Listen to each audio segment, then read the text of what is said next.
Violence behind the walls, inside brutal prison riots. They are designed to contain the most dangerous men on earth, yet behind these walls, control can vanish in a single spark. When order collapses, blood flows. These are not just riots, they are full-scale wars fought inside cages. Tonight, we go behind the walls, into the chaos, into the riots that turn prisons into battlegrounds. Prison riots are not accidents. They are pressure cookers exploding under the weight of overcrowding, abuse, gang rivalries, and hopelessness. Some last minutes, others rage for days, but all leave scars on inmates, guards, and entire nations. In this documentary, we journey through some of the most violent uprisings in history, from New York's Attica to Brazil's Carandiru, from Rikers Island to Ecuador's Guayaquil, where prison walls could not contain the chaos within, the anatomy of a riot. To understand prison riots, you must first understand what causes them. Imagine thousands of men, most with nothing to lose, locked in cages the size of parking spots. Add in racial tension, gang rivalries, and brutal guards, and you have a bomb waiting for a spark. Riots often ignite from something small: a fight in the chow hall, a guard's abuse, a denied phone call. But once it spreads, the prison transforms into a battlefield. Inside the chaos. In those first moments, it's pure chaos. Guards are outnumbered. Control is gone. Inmates smash doors, set fires, and arm themselves with anything: shanks, pipes, even furniture. And then the killing begins. Attica, 1971. The spark of a movement. September 1971. America was boiling: civil rights protests, anti-war demonstrations, racial division. Inside New York's Attica Correctional Facility, inmates were fed up with brutal guards, rotten food, and no access to basic rights. The prison was a powder keg. On September 9th, the spark came. Inmates overwhelmed guards and seized control of most of the prison. They took 42 hostages. For 4 tense days, negotiations unfolded. Inmates demanded better conditions, medical care, and political rights. But when negotiations broke down, the state responded with overwhelming force. Troopers stormed the yard. In 6 minutes, 39 people were dead, 29 inmates, 10 hostages. It became the bloodiest prison uprising in U.S. history. Carandiru, Brazil, 1992's bloody massacre. In the heart of Brazil's largest city stood Carandiru Penitentiary, once the biggest prison in Latin America. Designed for 3,000 inmates by the early 1990s, it held more than twice that number. Filth, overcrowding, disease, and violence ruled its crumbling corridors. By 1992, Carandiru had become a powder keg waiting to explode. On October 2nd, 1992, a fight broke out during a soccer game inside Pavilion 9. What began as a scuffle between inmates quickly spiraled into chaos. Fists became blades. Blades became blood. Within minutes, the yard was a war zone. The riot ignites. The prison guards, unable to control the outbreak, called in Brazil's infamous military police. These were not negotiators. They were soldiers trained for war. When they entered Carandiru, they didn't come to restore order. They came with orders to kill. The massacre. For hours, the military police stormed Pavilion 9, executing inmates at point-blank range. Witnesses later said prisoners were shot as they begged for mercy, some killed even after surrendering. By the end of the day, 111 inmates were dead. Not a single police officer was killed. The massacre shocked the world and revealed the brutality of Brazil's prison system. Survivors described it as a slaughterhouse. Blood ran through the drains. Bullet holes scarred the walls. And yet no one was held accountable for nearly 2 decades. Aftermath legacy. For years, justice was delayed. Only in 2013, 21 years later, were 74 officers finally convicted for their role in the massacre. But appeals overturned many sentences, leaving survivors and families of victims with little closure. Carandiru is gone now, but its legacy endures as a symbol of state-sanctioned brutality, a reminder of what happens when human lives inside prison walls are treated as disposable. Angola Prison, USA, the farm of suffering. In the American South lies a prison so vast it has its own zip code. Once a slave plantation, today it is the largest maximum security prison in the United States, Angola. For decades, Angola has been infamous for violence, gangs, and riots that turned its cotton fields into battlefields. In the 1950s and 60s, Angola was called the bloodiest prison in America. Inmates lived under a reign of terror. Rape, murder, and slavery-like labor were daily realities. By the 1970s, resistance exploded into riots and uprisings. The 1952 Riot. One of Angola's earliest major riots erupted in 1952. Fed up with brutal conditions, inmates took over parts of the prison, holding guards hostage. The standoff ended violently, with several men dead and dozens wounded. It was a preview of decades of bloodshed to come. Over the years, riots at Angola became grimly routine. The violence reflected the prison's deep racial divides, gang rivalries, and cruel working conditions. The Angola 5 case. In 1999, Angola erupted again. 5 inmates, later known as the Angola 5, attempted a daring escape that turned into a deadly riot. Armed with shanks, they overpowered guards and tried to flee across the massive farmland. The plan failed, leaving 1 officer dead and Angola locked down in chaos. The case made national headlines. It showed that even with high walls and vast farmland, Angola's pressure cooker could still explode. Angola's modern violence human rights battles. To this day, Angola is not just a prison, it is a machine. Over 5,000 men live and labor here, many serving life without parole. Some call it a modern-day plantation, where slavery never truly ended, just changed uniforms. For decades, inmates worked fields under armed guards, picking cotton, harvesting crops, even raising cattle.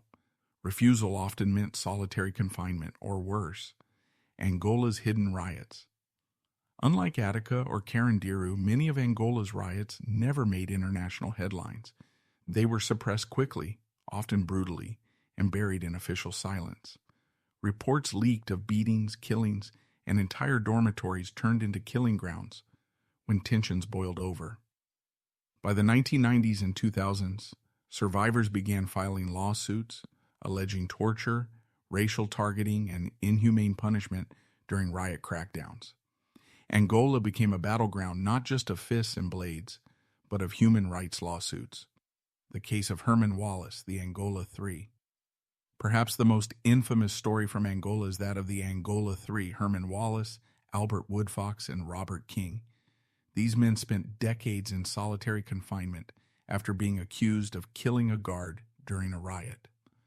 Herman Wallace endured 41 years in a cell the size of a bathroom.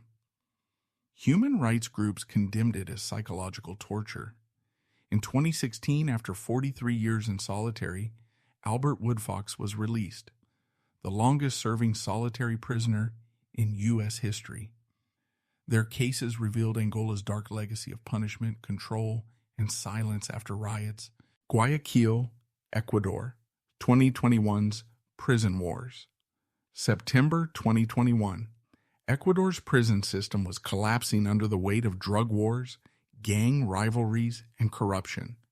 Inside Guayaquil's literal penitentiary, 2 powerful gangs, Los Choneros and Los Lobos, fought for control of the drug trade. What happened next would become one of the bloodiest prison massacres in world history. The Spark. It began with a coordinated attack. Los Lobos launched a strike on Choneros leaders inside the prison. Explosives, firearms, and machetes were smuggled in. Inmates stormed cell blocks in a night of pure horror. Guards were powerless. Some fled. Others were held hostage. The fighting raged for hours. Prisoners hunted each other through dormitories, executing rivals, setting fires, leaving corpses mutilated in hallways. The massacre.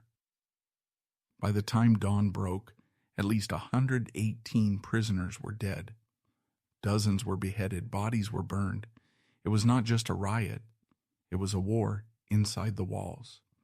Outside, chaos mirrored inside.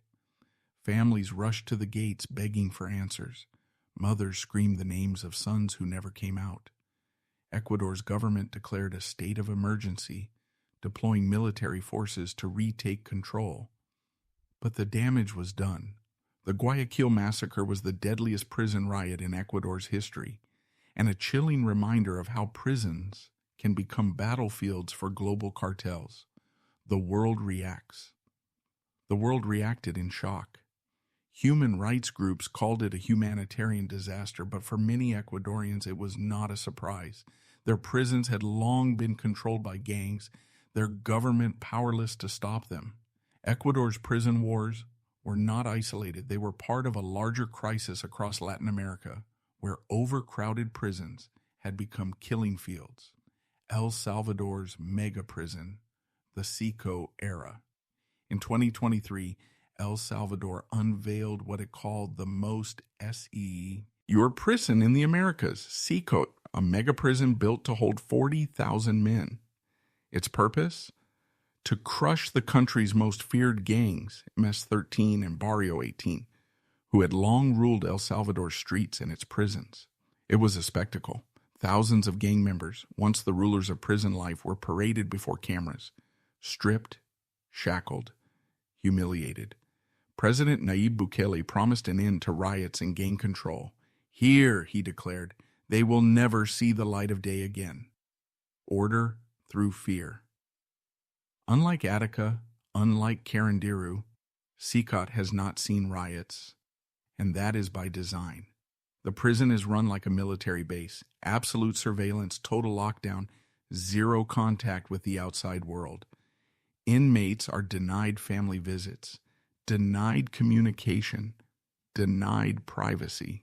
Inmates who once controlled entire neighborhoods from behind bars now live in total submission.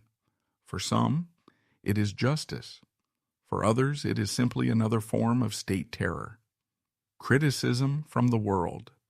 Supporters hail it as a miracle. El Salvador's murder rate plummeted, but critics warn that Cecot is a powder keg of a different kind. By denying tens of thousands of men all rights, the government may not stop violence. It may only delay it. In history, prisons that silence voices too long often explode in violence. Whether Cecot remains silent or one day erupts, only time will tell. Rikers Island, chaos in the heart of New York. Back in the United States lies perhaps the most notorious jail of all, Rikers Island. Not a prison for lifers, but a jail for detainees, many awaiting trial. Yet its name has become synonymous with riots, gang wars, and death. The daily pressure cooker. At Rikers, chaos doesn't wait for riots.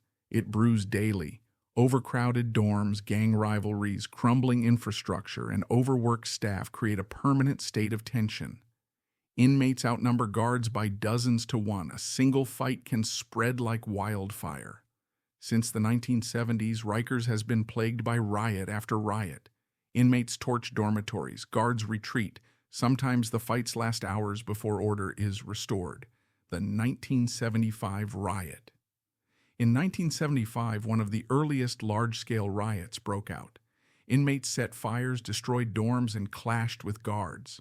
Over 40 officers were injured, dozens of inmates hospitalized. The city was forced to admit Rikers was a volcano always on the verge of eruption. Kalief Browder's legacy.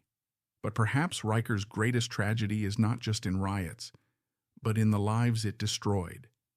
Kalief Browder, a teenager arrested for allegedly stealing a backpack, spent 3 years at Rikers, 2 of them in solitary. He endured beating, starvation, and riots around him daily.